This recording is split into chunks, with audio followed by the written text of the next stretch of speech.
and she hears of the wisdom and power of Solomon. So she goes to the land of Israel to try him with hard questions. And she's seduced by Solomon and impregnated by him, and she goes back to Ethiopia and has a son named Menelik, who becomes the emperor. The story that the Ethiopians tell us is that when Menelik came of age, he returned from his homeland of Ethiopia to see his father, to meet his father, and eventually Menelik took the ark back to Ethiopia, which is where it remains to this day. The last emperor, Haile Selassie, builds this bunker-like building that they call Senior Citizen Church. And that's where the Ark is resting today, they say. Now, do they have the Ark? That's the big question. We don't know. That's the biggest mystery of all time. I think they have something that they believe to be the Ark. And they believe it with all their souls, and they believed it for a couple thousand years. So they have something that they believe. There are more than 30 million Christians living in Ethiopia today, and they strongly believe that the Ark of the Covenant is kept in Aksum. They also practice many of the same traditions that the ancient Israelites did in order to show their reverence for the Ark. Ethiopian Orthodox Christianity has strong Jewish links in their language, which is a language closely related to Hebrew, but also in their culture. They preserve many ancient Jewish texts. They claim to be of Jewish descent themselves, and they keep other Jewish traditions. The Ethiopian language is called Ethiopic or Ge'ez.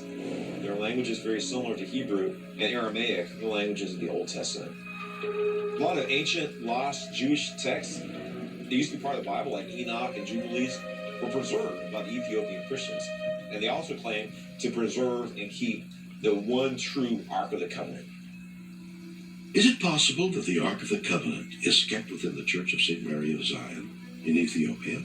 It's a fascinating idea, but one that is hard to prove.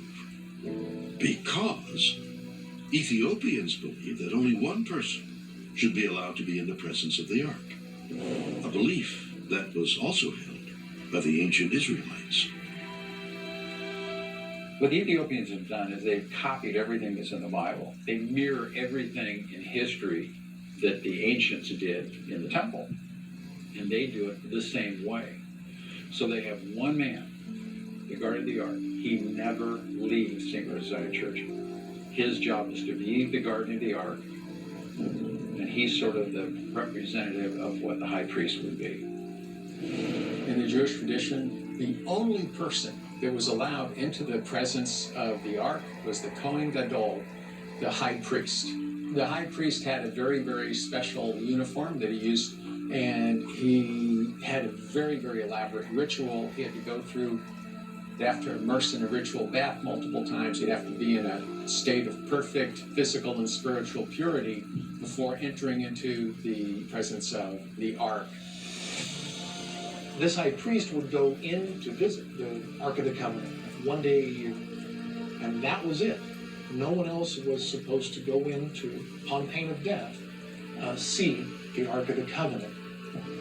And this is part of this tradition of the sacredness of the Ark, that we, the profane, right, we people, can't touch even the object that represents God on earth.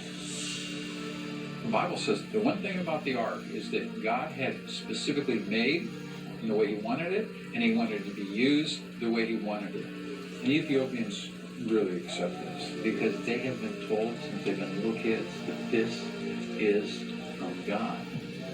And according to the writings, this object has been given to the Ethiopians.